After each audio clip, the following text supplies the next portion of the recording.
that this morning we will be inspired to seek Him more and more, and that it will give us the desire this morning to live generously in grace, to live generously in the grace of God, but then not to keep that to ourselves, but to give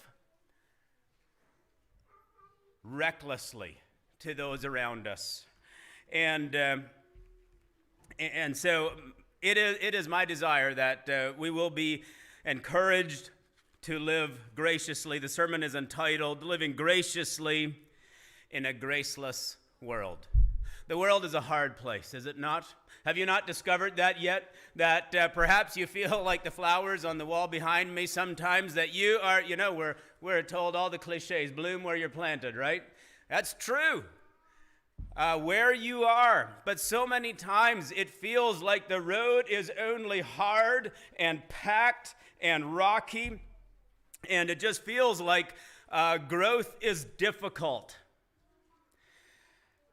But it is in those places where you and I are called to give grace to those around us, and to give yourself grace. Do you not need that? You need to give yourself that space. I greet you this morning in the name of the good and gracious the King, the one who says it doesn't matter what you've done or we've done or where we've been. He invites us to come to Him, to come home, to place our sins, our shortcomings, our disappointments, failures, regrets, everything, to place them at His feet. That's what He invites. He tells us to leave those bags at the door, because we don't need those anymore. Those things that we're carrying, and all of us carry things. That's just the reality of being human. But He invites us to place those in His hands. He tells us in Luke 15 to come in and sit at the table. In Luke 15, we have a beautiful story. The story of a son who runs away from home. He rejects his father and lives lavishly, indulging in everything that his heart desires, withholding nothing. He is extravagantly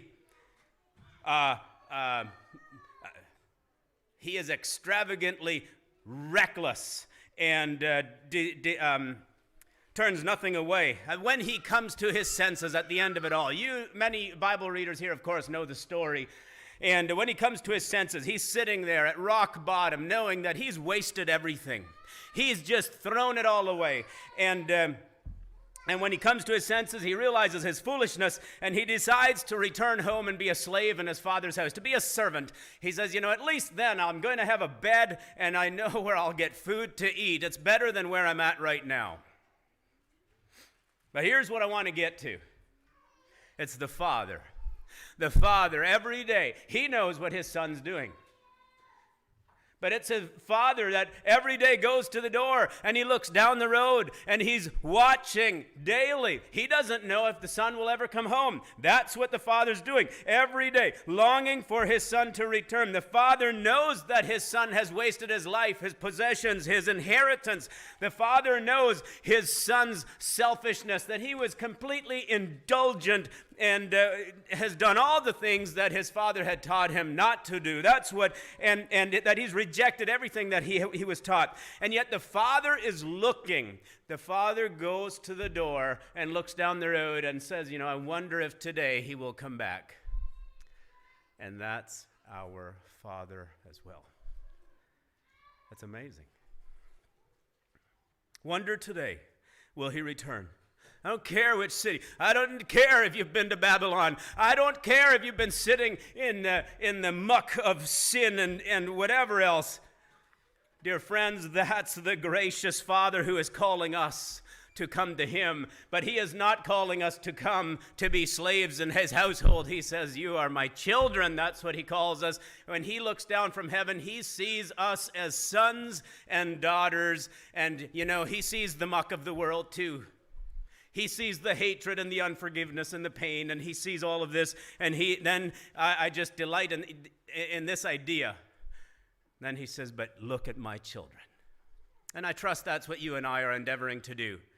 That we are endeavoring to be gracious and loving. And he says, I see in the muck of all that, I see my children. Some of you parents here who have children, and you've seen them doing things that have made you proud. Of course, we're not supposed to be proud, so they just really please us. And we say, look at my children. Look, they're doing well. That's what the Father, he does the same thing. He looks down and says, look at my children. They're doing well. You are my child. You are my son. You are my daughter. I have a place for you at the table. And that's what it says in Luke 15. He says, and he, the son, arose. He came to his father. And when he was a long way off, his father saw him. And he felt this compassion rising up within him. And he ran and he kissed his son. He didn't even know the son's attitude. He didn't know if the son was repentant. It didn't matter. Think about that. Your salvation is not dependent on your works.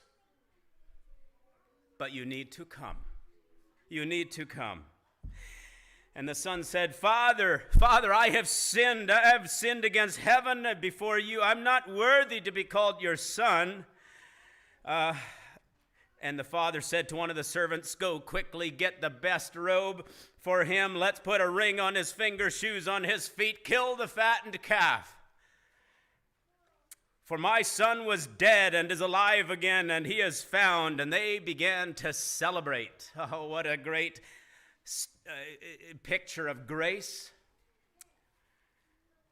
And that's the grace to which we are called also.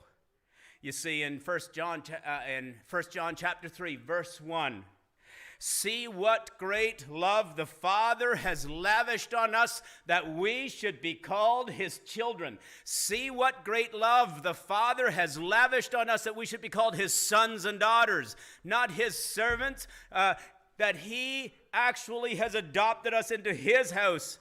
And that is what we are. That's what it says in 1 John 3:1. And he's not waiting. He didn't wait for us to somehow earn it. Romans chapter 5, verse 8. Because God demonstrates his love to us in that while we were sinners, Christ died for us. Jesus died for us when we were dead in our sins. He died for us when we were sitting in the pig pen, so to speak, of the prodigal son. When he was out there and he came to his senses and said, this is crazy. My father has a house for me, a bed and food. I can at least be a slave. It was when we were in that state that Jesus laid down his life. Pardon me. And that is the Father who loves so graciously. He is a good Father. And here's the thing. He knows us better than we know ourselves. Sometimes we start to think we're really quite something. And in Psalms 103, verses 13 and 14, I know I say these verses a lot, but I love them because they remind me who I am sometimes. It says this. King James Version says, just like a father pities his children, so the Lord pitieth those who fear him. For he knows our frame and remembers that we are dust.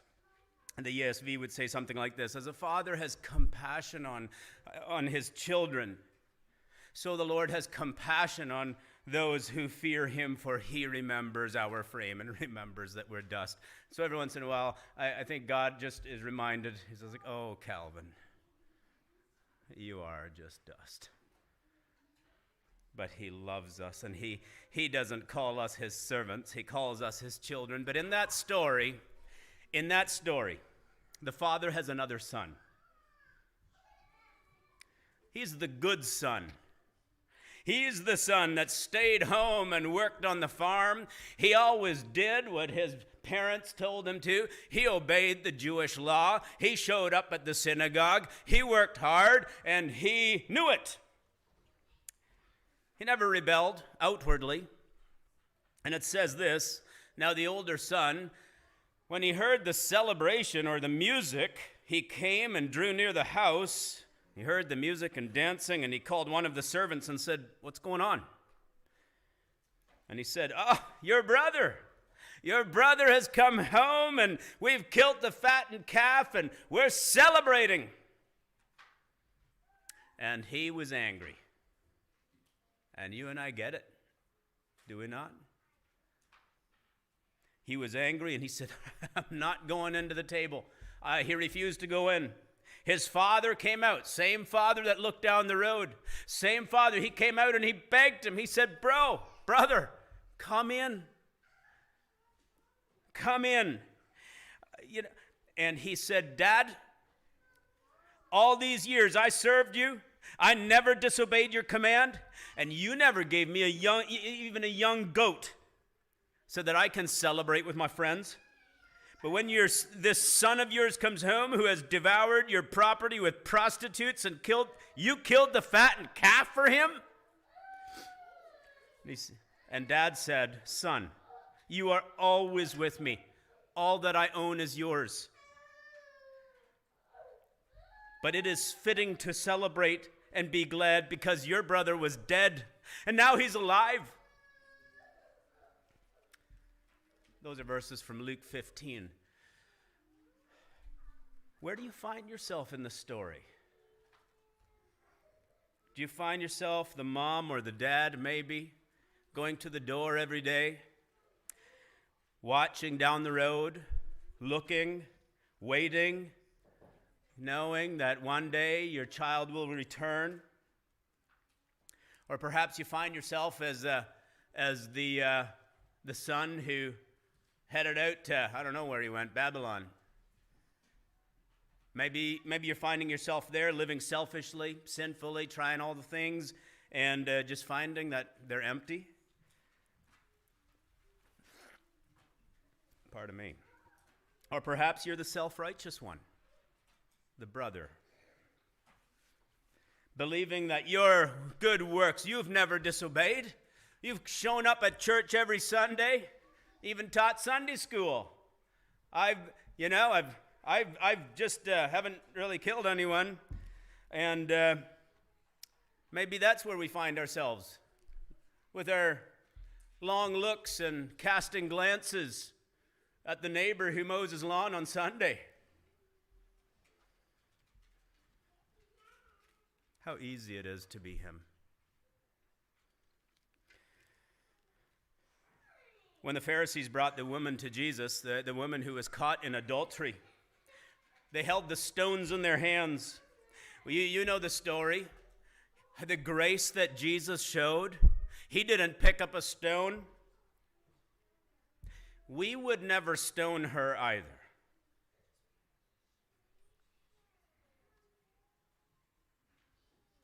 What about our words or our thoughts toward her? Oh, that we would learn to love and give grace in the way that you and I, that we ourselves need it. There is not a person in this room or joining online that there is not a person that needs grace more than another. You see, oh, that we would learn to love and give grace in the way that we all need it ourselves, that we would develop the perspective to see humans as created in, all humans as created in God's image, in need of redeeming and salvation. You see, the heading in my Bible at Luke 15 says, Jesus tells the story of the lost son. Which of the sons is lost? Only one of them was at the table. The one that showed up at the synagogue every week did not join in the feast. Some of your Bibles might have the story, the prodigal son. The story of the prodigal son, something like that. Some have suggested the story should be called the prodigal God. The prodigal God. Because the word prodigal means wasteful, extravagant. And oh, what love the Father has lavished on us. He does it wastefully because you and I just don't deserve it. You and I don't measure up. You and I are, but our works are like offering filthy rags, is how Jeremiah describes it to God. Our works are Nothing. So the prodigal God, he is wasteful. Another definition says having or giving something on a lavish scale. And if that's not the description of God's love, and so I just love that, we could call this the prodigal God. Just extravagant. And he is calling us to live in the same way. He is calling you and me to live in such a gentle and gracious manner with those around us. I know I'm still on the first slide. You think I don't have a lot of slides, okay? Living graciously in a graceless world. You and I are called to that. I would like to do more than mention Mother's Day. I trust that it is a good day to honor the moms in our lives. Being a mom is a call to a full-time ministry, and it is a call to living graciously, is it not? It is a call to a life of selflessness and sacrifice in a career-driven culture. Sometimes moms who are full-time homemakers are made to feel second class, and most of us couldn't do what they do. Sometimes they are made to like their lives less, thinking that somehow they're just not doing as much as those who get dolled up and head out the door every morning. To each of the mothers, embrace your role. It requires giving and sacrifice. Doesn't seem very glamorous. But there isn't a person here that does not love when someone gives or sacrifices on our behalf. It is just that we tend to be selfish. You are the difference makers. You are some of the real influencers. The influencers for our next generation. We need moms who love and give and love and give, and their children do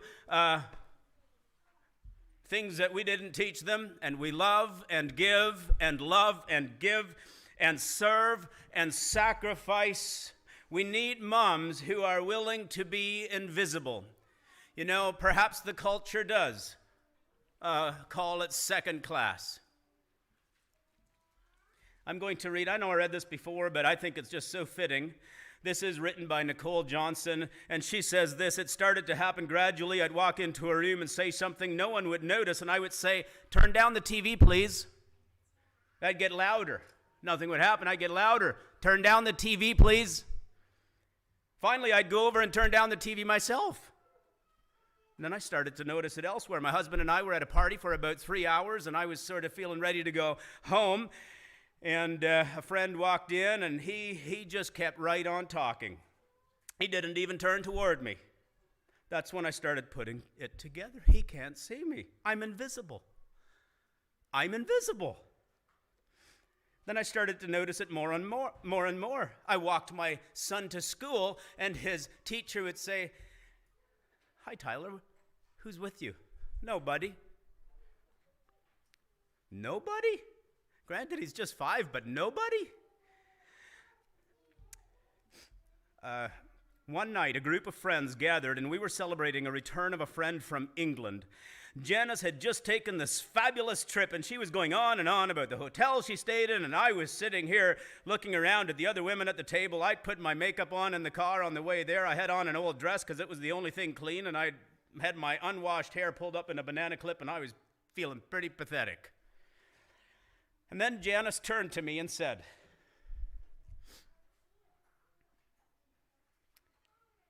"I brought you this." It was a book full of the cathedrals of Europe. I didn't understand. And then I read the inscription she wrote. "With admiration for the greatness of what you're building when no one sees." I knew it'd be like this morning. Pardon me. You can't name the people who built, can't even read my notes. You can't name the people who built the great cathedrals of Europe. Over and over again, looking at the pages in my book, it says, builder unknown, builder unknown, builder unknown.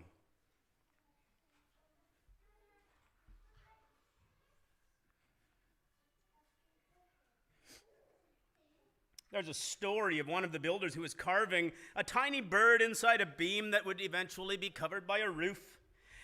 And someone came up to him and said, "Why are you spending so much time on something that no one will ever see?" And he replied, "Because God sees."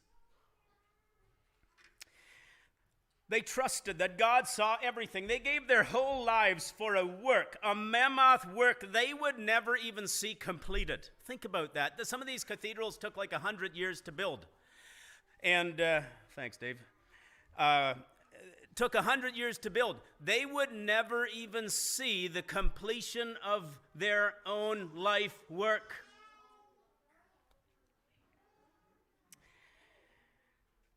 That was more than a man's lifetime. Day after day, they made personal sacrifices for no credit, showing up at a job they would never see finished and building where their names would never be recorded. One writer goes so far to say that no great cathedrals will ever be built again because few people are willing to sacrifice to that degree.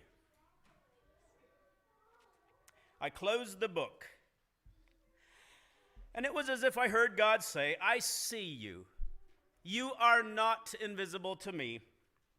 No sacrifice is too small for me to notice. I see every cupcake baked, every sequin sewn, and I smile over everyone. I see every tear of disappointment when things don't go the way you want them to go. But remember, you are building a great cathedral. It will not be finished in your lifetime, and sadly, you will never get to live there. But if you build it well, I will. If you build it well, I will live there. At times, my invisibility has felt like an affliction to me. But it's not a disease erasing my life. It is the cure for my disease of self-centeredness. It is the antidote of my own pride. It's okay that they don't see. It's okay that they don't know. I don't want my son to tell the friends that he's bringing home from college, "You're not going to believe what my mom does around home. She gets up at 4 in the morning and she bakes pies and bastes turkeys and she presses all the linens." I don't want him to say that. Even if I would do those things, I don't want him to say that. I want him to come home. And secondly, I want him to say to his friends, "Come to my house, you're going to love it there." It's okay that they don't see. We don't work for them. We work for him. We sacrifice for him. They will never see, not if we do it right.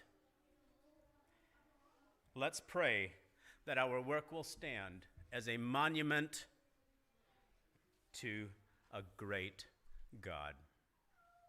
May God bless you, each mom here and each one that is joining. But today, it is such a hard day for so many people. And I want to acknowledge that as well. I want to acknowledge that many people have had difficult experiences with their moms.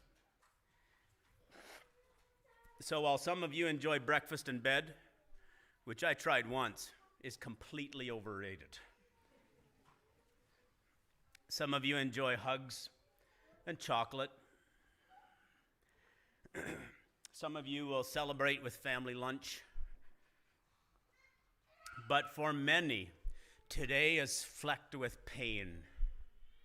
And I want to honor that today. Some are acutely aware of the children they were never able to have, or the lives that died in the womb, or the choice to be child-free, which was never respected. Some of us are grieving the death of our mother, or the absence of mature women in our lives. The absence of women to encourage us and to guide us and to mentor us. Some of us mourn that. We don't experience that. Others are grieving that our own mothers have never provided the love that a mother ought to give. Some of us have had to become mothers to our mothers, containing their outbursts and managing their emotions and caring for their physical needs. And perhaps some of us are grappling with manipulative mothers, needy mothers, maybe mothers who have had sharp tongues and turned blind eyes to your own needs. These are realities on Mother's Day. It is not just a day for chocolate and lunches. So while many of us, Mother's Day is fraught, surrounded, and social media amplifies it. I think many times we just need to be careful because for people who are feeling the pains so keenly felt on days when everyone else is celebrating, perhaps for some they are just in deep grief over their loss. And so we're just surrounded by these images of happy families, and we feel like we should be celebrating today. It's Mother's Day. Pardon me, I'm not cynical. That somehow we should be overflowing with love. But rather, we are feeling maybe an overflowing of grief or maybe even rage. And that's okay. Maybe we're feeling shame. Shame that my experience was so muddled with dysfunction or just never thrived. In our culture, and especially in ours, we tend to assume that families, and especially mothers, are naturally loving.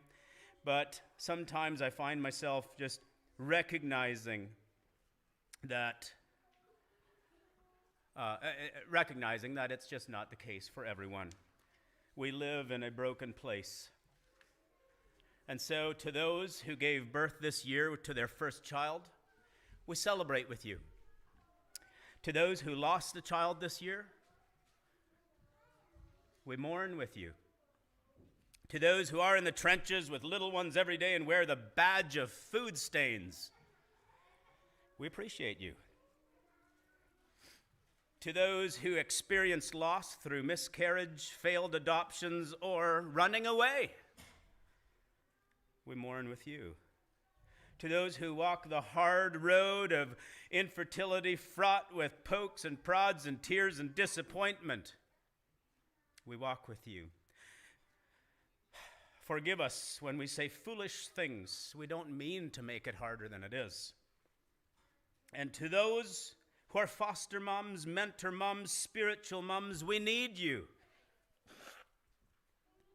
To those who have disappointment, heartache, or distance from your children, we sit with you. To those who have lost their mothers this year or in the past years, we grieve with you. To those who experienced abuse at the hands of your mother, we appreciate your experience. To those who lived through driving tests and medical tests and overall testing of motherhood, we are better for having you in our midst. To those who are single and long to be married, mothering your own children, we mourn that life has not turned out the way you wished for it to be. To those who step-parent, we walk with you on these complex paths. To those who are pregnant with new life, both expecting and surprising, we anticipate with you today. Friends, let's walk well with those in our lives. Be gracious. We actually don't know what the person sitting beside you is walking. We actually don't know whether the person beside you is on the verge of tears or on the with the anticipation of can't wait to tell you that they're expectant. But if you're sitting beside a dude, he's probably not pregnant.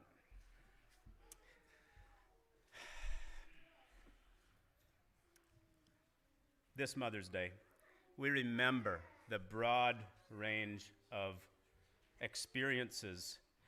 And I know that took a while. And by the way, the last reading there was a conglomeration of just my thoughts and drew a little bit from a blogger, Amy Young. It's not all from her. So today, my encouragement is that we would learn to live graciously in a graceless world. The world is a hard place.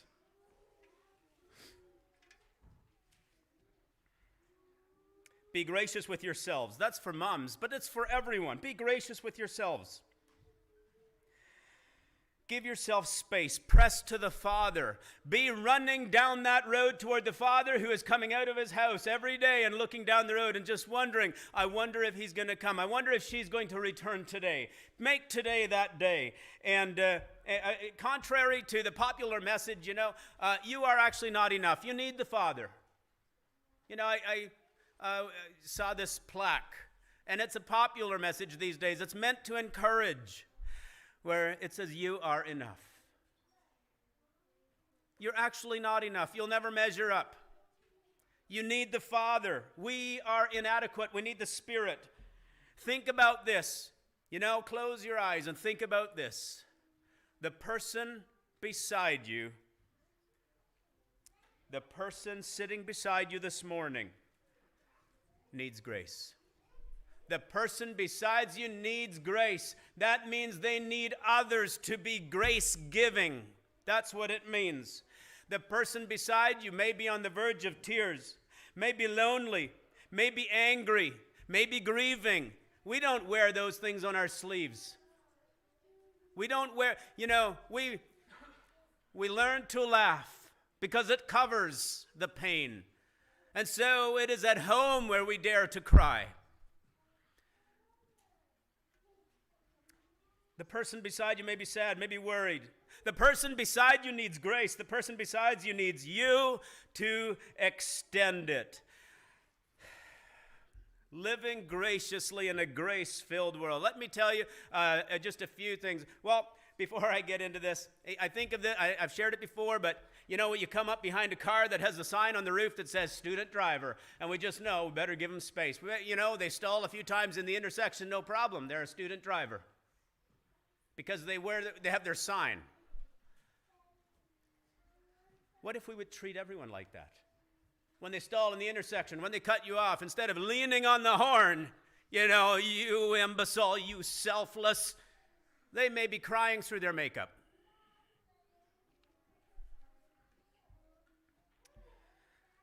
Live graciously. Give yourself that space, but understand, if you need grace, so does every other person, and it means that others need to give it for that to happen. What living graciously is not. It is not self-righteous. It is not self-righteous. It is not the older brother. It is living graciously is not the attitude of the brother that in the story I shared earlier. In Galatians chapter 6, verse 3, it says this: if anyone thinks he is something and he is nothing, he deceives himself. You see, if anyone thinks they are any self-made person, I've really become something, he is deceiving himself. Secondly, living graciously does not wish bad on others. That's a tough one. I know that we in the church, we know we shouldn't, but it's so closely connected to the third one.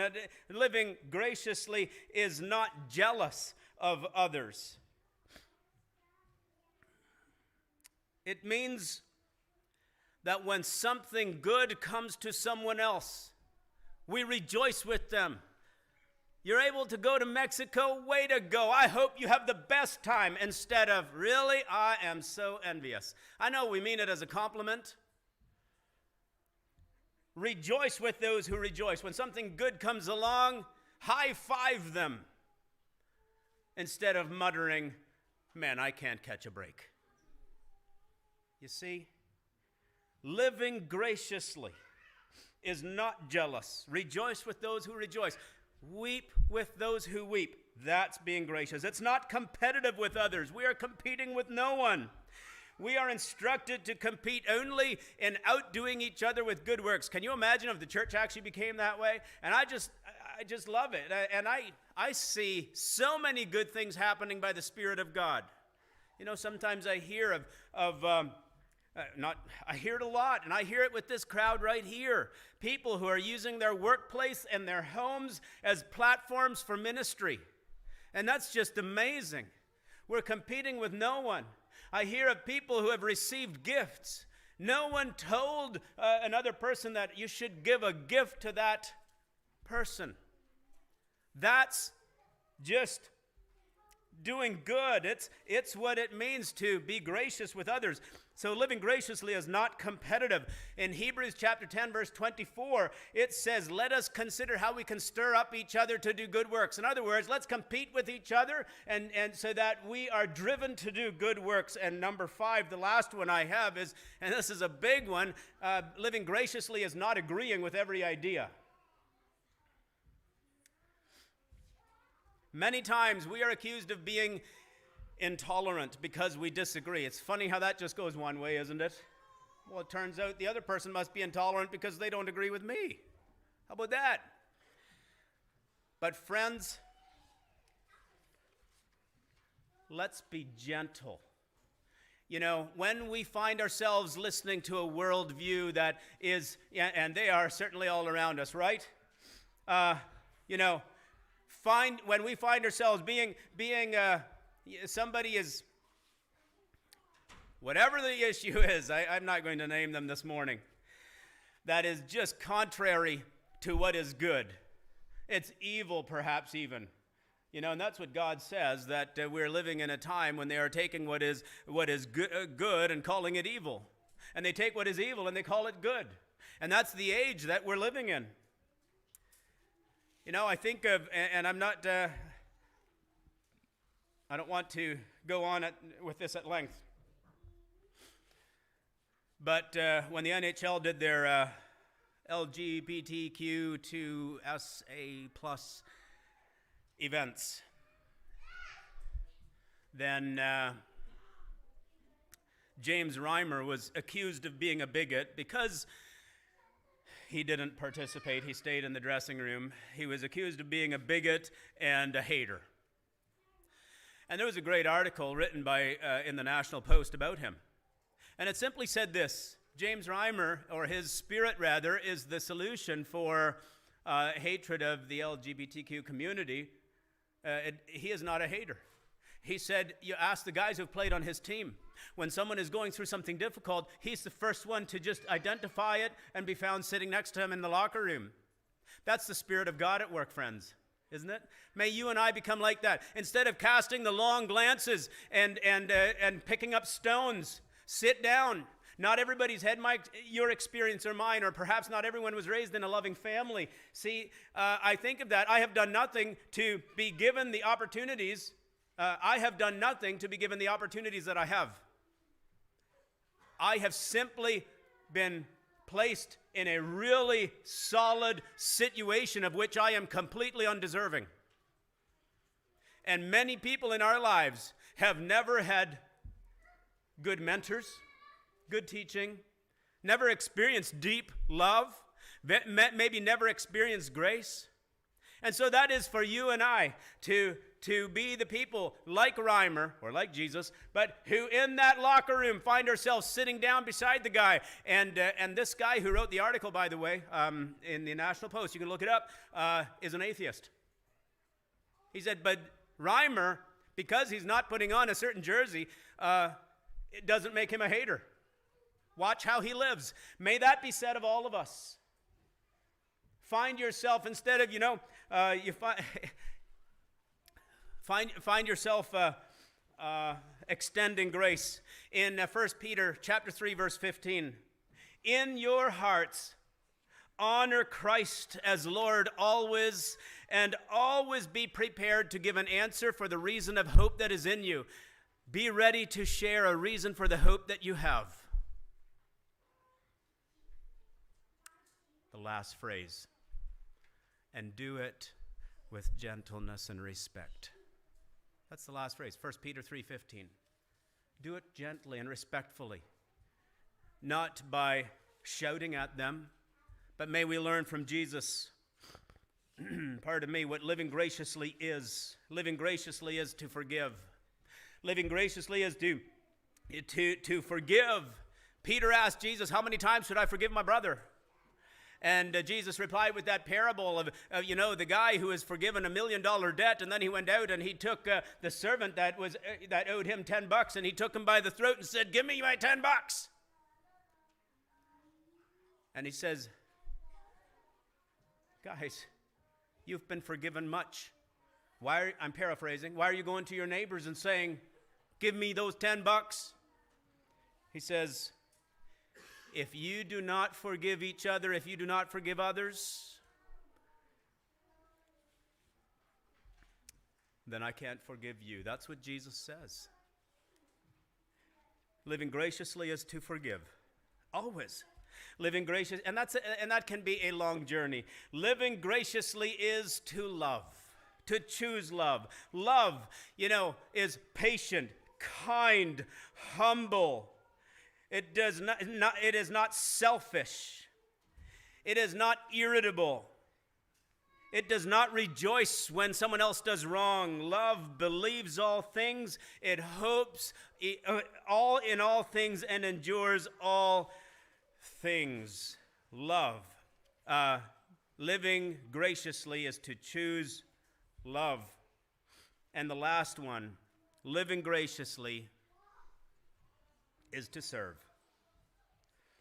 And Jesus said, whoever would be great among you must become a servant.